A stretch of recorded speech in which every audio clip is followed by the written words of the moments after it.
Okay, so you know that feeling, right, when you've got like piles of notes, articles, books, and you just need the core ideas, the Yeah. stuff that really Yeah, you matters. want to cut through the noise, get to the essence. Exactly. And that's precisely our mission today as we dive deep into Jan Tschichold's The New Typography. You could think of this as your, crash course in a major turning point in design history. A pivotal moment, for Yeah. sure. We're really talking about the early 20th century and this huge shift in how people thought about printed materials and how they actually designed and created them. And right smack in the middle of all this is Jan Tschichold. So imagine, this whole vibrant artistic scene, the avant-garde, that's the world Tschichold's coming from. And he's drawing this really bold line between the old ways of doing book design and this totally new approach.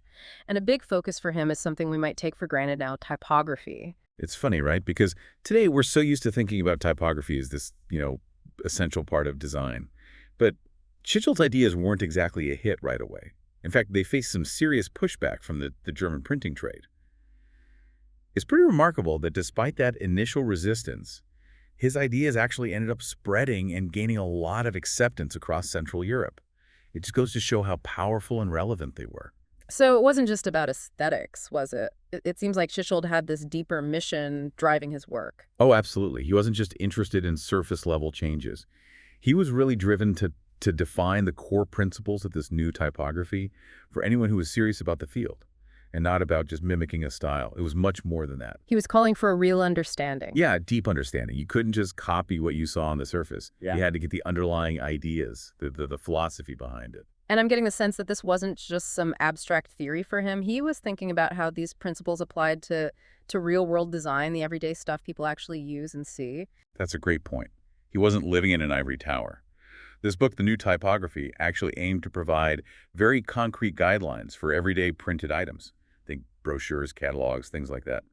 And he also wanted to bring printing houses up to speed with the evolving standards in the book industry. He was really trying to bridge the gap between theory and practice.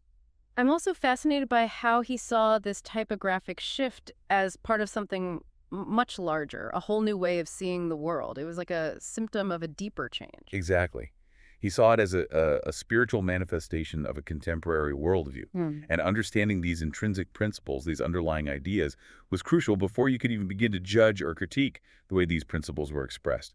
It's like he's saying you got to understand the why before you can talk about the what. The book has examples, right? But they weren't always about, here's how to design a business card. You got it.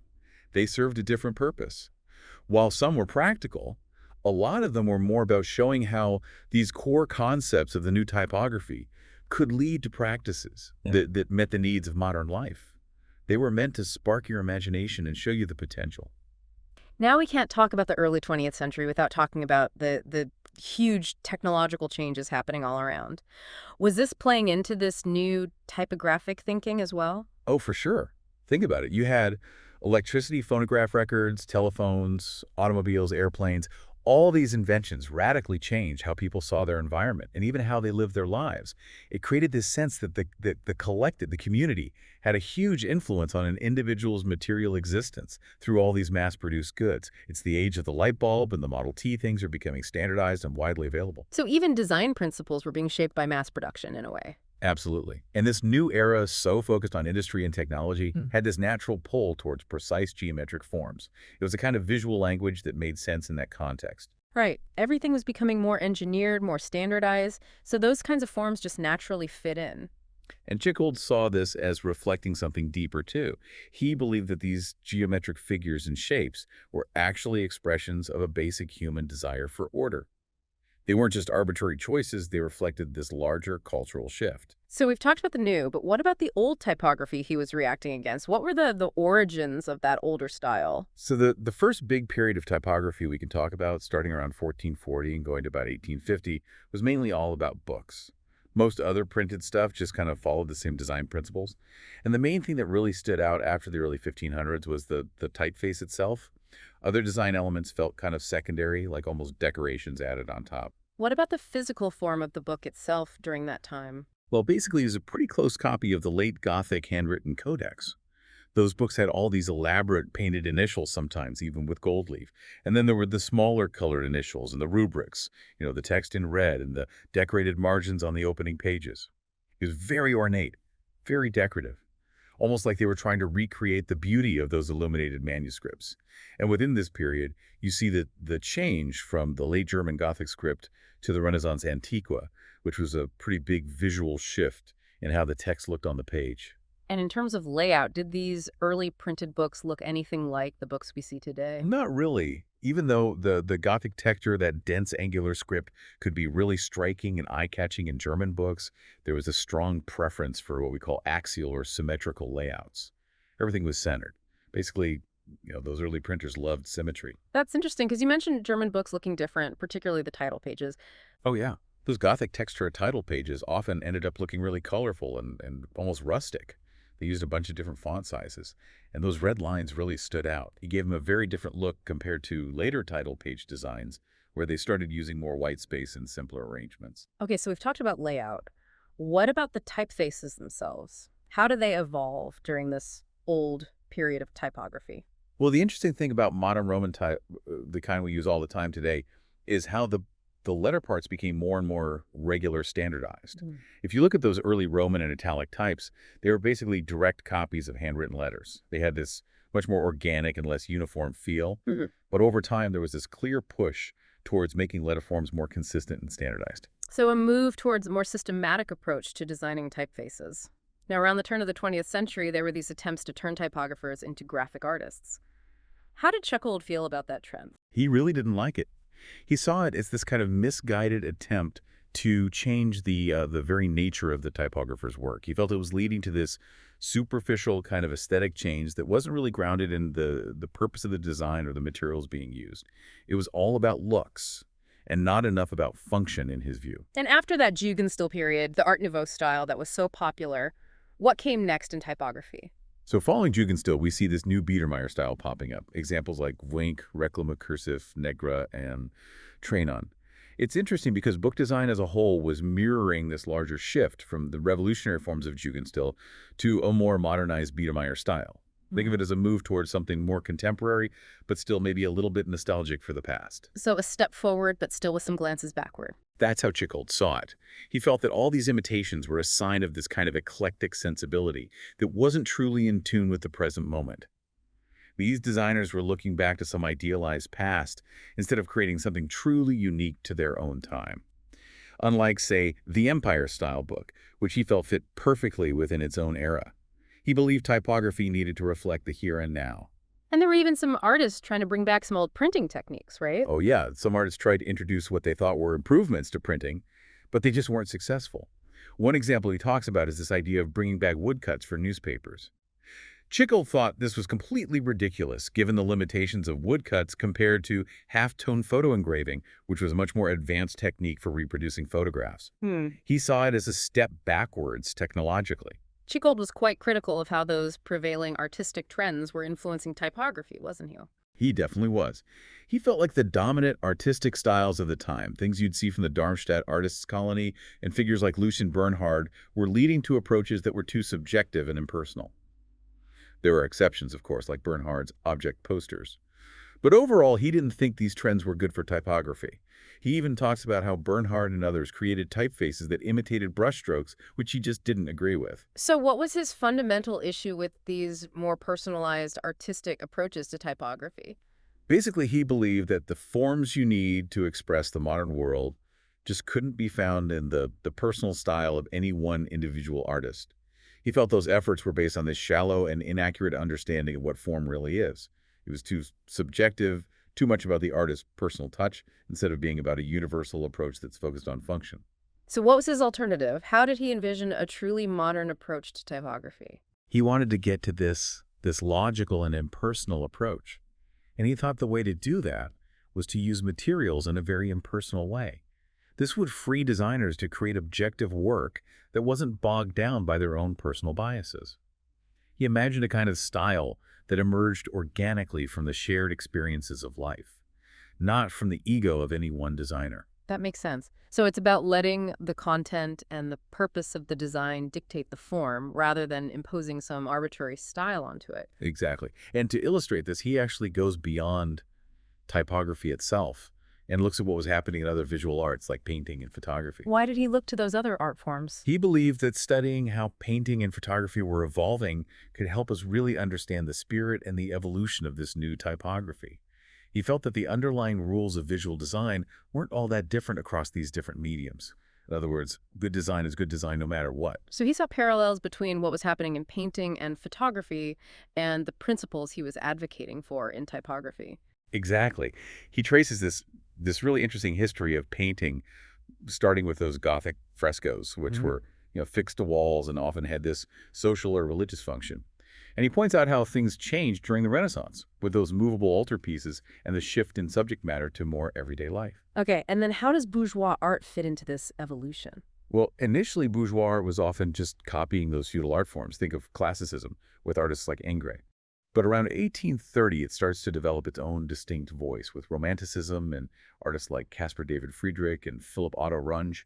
And this is where painting itself starts to become more important than just the ideas or the stories it was trying to depict. And then around the same time, a major technological invention comes along. Right. Photography in the 1830s was huge. Right. At first, photography kind of adopted the romantic style of painting, but it quickly moved towards capturing reality in this super objective way. So a whole new way of seeing and depicting the world. Absolutely. And then you have the plein air movement with artists like Manet and Degas. They were obsessed with capturing the effects of light and color outdoors. It totally changed how artists approached their subjects.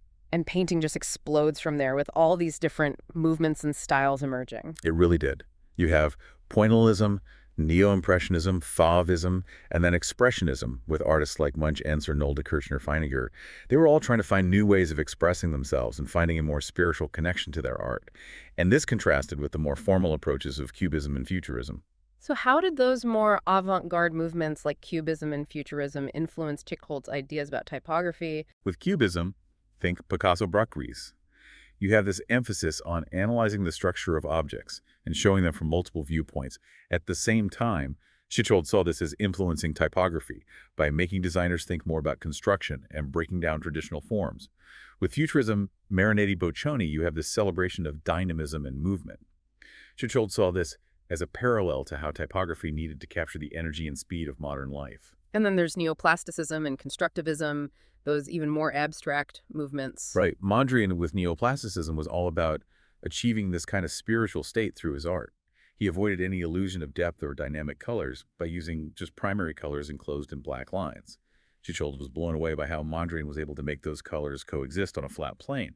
And then in Russia, you have constructivism, which took these abstract ideas and moved towards making art more useful and integrated into everyday life. So there's this shift happening where art isn't just about representing the world anymore. It's becoming more abstract and more functional. Exactly.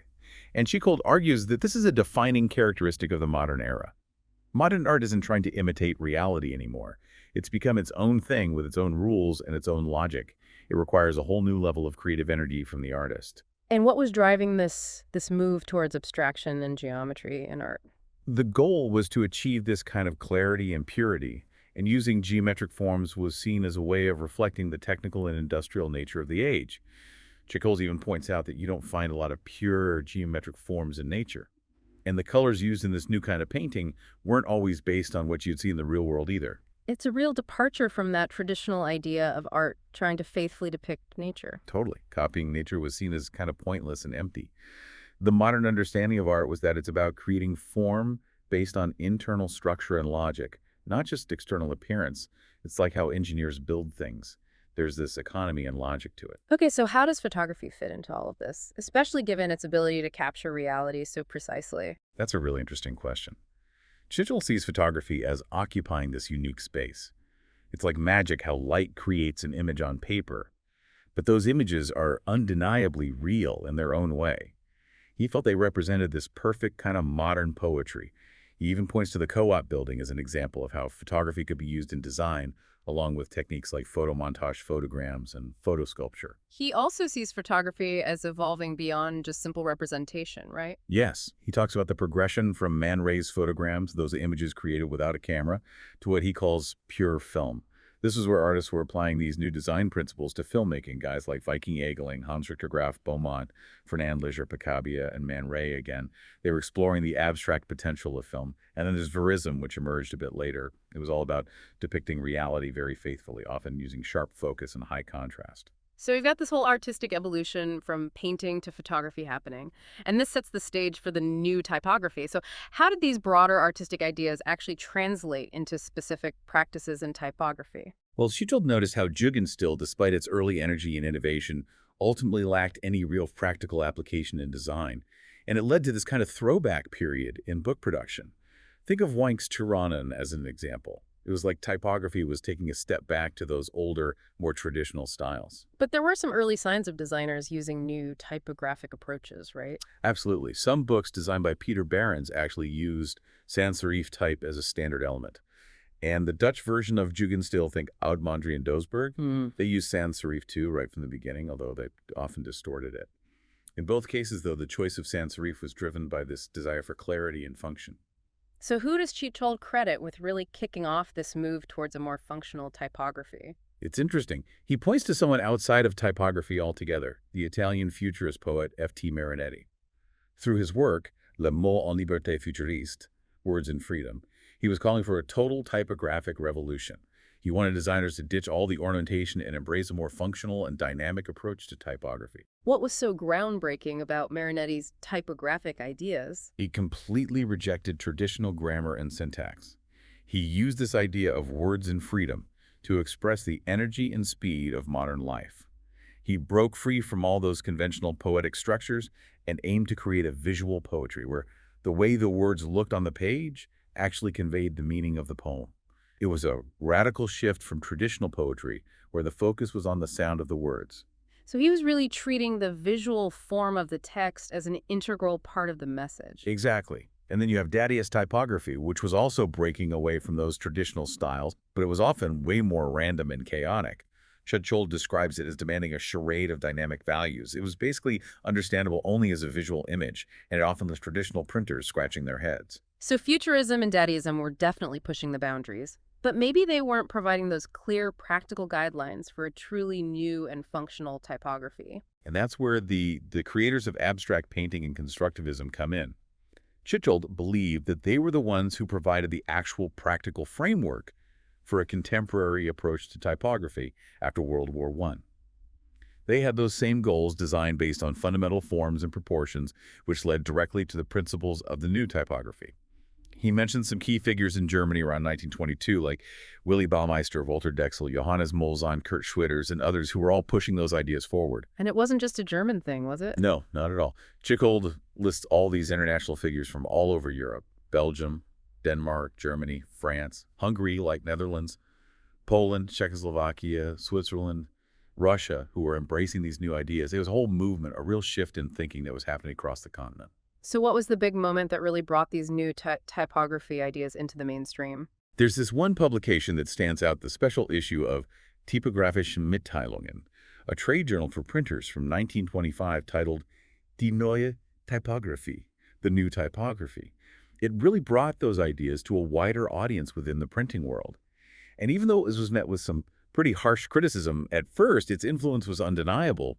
Even the people who had rejected it at first eventually had to admit that it was a force to be reckoned with. So a real turning point where those radical ideas started gaining ground. Absolutely. And Tschichold saw this break with the old ways of doing typography as a sign of something much bigger, a total rejection of decoration and a return to functional design. He saw it as a defining characteristic of the new era, right alongside all the other advancements happening in technology, architecture, and music. It was a fundamental shift. Now, he also has this interesting take on the history of typography leading up to this point, doesn't he? Oh yeah, he's got a whole perspective on it. He argues that the history of typography since Aldus Manutius, the famous Venetian printer from back in the 1400s, hasn't really been about moving towards greater clarity and purity of form. He makes an exception for a period, with guys like Didot, Bodoni, Baskerville, and Walbaum. But overall, he sees it as being more about reviving and copying old typefaces and ornamental styles. So he felt like the big question of form arising naturally from function was only really being addressed in his own time. Right. And he's pretty critical of how designers had been reacting against the excesses of Jugendstil typography. He saw that whole string of historical revival styles as a sign of creative weakness. He really believed that imitating those past achievements was a mistake because those designs were so deeply rooted in the specific context of their own time. So what's his main argument for why we need something truly new instead of just rehashing those older styles? He says that our era, with all its new challenges, new media, and new technologies, demands completely new visual forms. He acknowledges the importance of history, of course, but he sees that whole idea of Gutenberg's Bible as this unsurpassable achievement, as a kind of naive romanticism. He believes that the real classics of our time will be those things that are truly original, not just copies of the past. So let's get into the core principles of this new typography. What does Tschichold see as its most essential characteristic? For him, it all comes down to clarity. It's the absolute opposite of what he calls the nightmare, the central axis arrangement where everything is rigidly centered. He felt that approach was stifling and unnecessary. He's not a fan of symmetry in design. Not at all. Mm. He sees it as this artificial constraint. In the old typography, everything had to be arranged around this central axis, which he felt was this principle that had stuck around way too long from the Renaissance. He felt that superficiality was holding back a more logical and functional approach to design. He even compares that central axis to something kind of funny. Yeah, he likens it to an invisible spine running through the entire design. It creates this false sense of unity. It's like wearing one of those stiff, starched collars. It might look neat, but it's not natural or comfortable. Even in a well-executed centered design, he feels like the content ends up being sacrificed for this purely visual beauty. And he argues that the overall form is predetermined and therefore kind of lifeless and unnatural. So what's his argument against the idea that having a focal point in the center justifies using that symmetrical axial structure? He just thinks it's illogical. Mm. He points out that we read from one side to the other, left to right for most Western languages, top to bottom, and right to left for others. But having this fixed center point doesn't really make sense for how we actually read. Axial distribution, he says, is just illogical because the distance between emphasized parts and the beginning and end of a line of text will always be different. It doesn't respect the way our eyes move across the page. Okay, so if not symmetry, then what does he propose as a better way to arrange text and visual elements? He wants typography to express the content in a pure and direct way, where the form, just like in nature and technology, emerges naturally from the function. He sees the core functions of text as communication emphasis and logical sequence. He feels like only then can typography truly reflect who we are as modern humans. And how does this functional approach translate into the actual nuts and bolts of design? Tschichold says that every part of a piece of text is connected to every other part through these relationships of emphasis and value. And it's the typographer's job to make those relationships clear and visually obvious through their design choices, things like type size and weight line spacing, color photography, and so on. The designer has to think carefully about how people will read their work and acknowledge that even though we usually read top to bottom and left to right, there are exceptions. He even uses Willy Baumeister's invitation design as an example of how reading direction can be manipulated. And what's his overall conclusion when he compares symmetrical and asymmetrical typography in terms of effectiveness? He's very clear about this. He believes that asymmetrical typography is just way more effective than symmetry. It's more dynamic and engaging. It does a much better job of guiding the reader's eye. He feels like the old typography, even though it had all these different elements to work with, was just stuck on that one axial arrangement. But to communicate clearly and directly in the modern world, you need a fresh approach. You can't rely on those old standardized solutions. Tschichold believes that if you approach each design problem with clear thinking and a focus on the specific task at hand, the good solutions will emerge naturally. What does he see as the most important requirement for achieving this new typography? Objectivity. It's about prioritizing the message over the designer's personal preferences or ego. The focus should always be on what you're trying to communicate, not on showing off your artistic skills. He also talks about the role of the paper itself in the design, which is something a lot of people might not even think about. Yeah, he points out how in the old typography, the paper was really just this passive background for the black type. It wasn't really considered a design element in itself. But in the new asymmetrical typography, the paper becomes an active participant. It's just as important as any of the printed elements. So it's not just about the stuff that's printed on the page, it's also about the negative space, the emptiness. Exactly. Hmm. He calls for using those white spaces and the black type and images as elements of equal value. It opens up all these new expressive possibilities for designers. He even says that some of the best examples of the new typography are so effective because of how they use those large areas of white space. And what about other graphic elements like rules or lines? How do they function differently in this new approach? Well, in the new typography, those rules are used to structure the space and to guide the viewer's eye through the information. It's a big change from how they were used before as mostly decorative elements. He also points out that rules can go all the way to the edge of the paper, while blocks of type need some white space around them to breathe. And this allows for smaller bleeds where the printed area goes past the edge of the paper, which makes trimming the paper more precise. And color isn't just for decoration anymore either. Nope. In the new typography, color is functional. It's used to make certain parts of the text stand out more or less depending on the specific color. It's a tool for creating visual hierarchy and emphasis. Now let's talk typefaces. What's Tschichold's take on sans-serif fonts specifically? He's a big fan. He acknowledges that some of those newer sans-serif fonts with the fancy stroke variations like Urbar, Grotesque, and Kabul have some qualities that are similar to those older artistic types. Hmm. But he feels that those older, more anonymous sans-serifs with the really pure geometric forms are actually better suited for use as text faces. They embody the principles of the new typography more effectively. He's a particular fan of Paul Renner's future typeface. He thought that was a big step forward in typeface design. So he's really advocating for a very specific kind of sans-serif. He is. He thinks that a lot of those newer typefaces that were being designed were really just improvements on those older sans-serifs, and they still had too much of that old artistic flair. He wanted designers to use a sans-serif that was clear and functional one that emphasized the overall shape of the letter rather than any decorative details. Given how dominant serif typefaces have been throughout history, did the limited availability of good sans-serifs at the time pose a challenge for implementing the new typography? He admits that there weren't a ton of great sans-serifs to choose from back then, but he reassures printers that they can still create good modern typography using other typefaces as long as they apply those core principles thoughtfully. However, he's still very adamant that sans-serif is the superior choice for truly capturing the spirit of the new typography. And he knows that not everyone's going to be on board with this preference for sans-serif, right? Oh, he's totally aware of that. Mhm. He knows he's going to ruffle some feathers, especially among those who are really attached to those older, more decorative typefaces. Mhm. He basically says that those preferences are stuck in the past, and they go against the very nature of what typography should be, which is about clear communication, not decoration.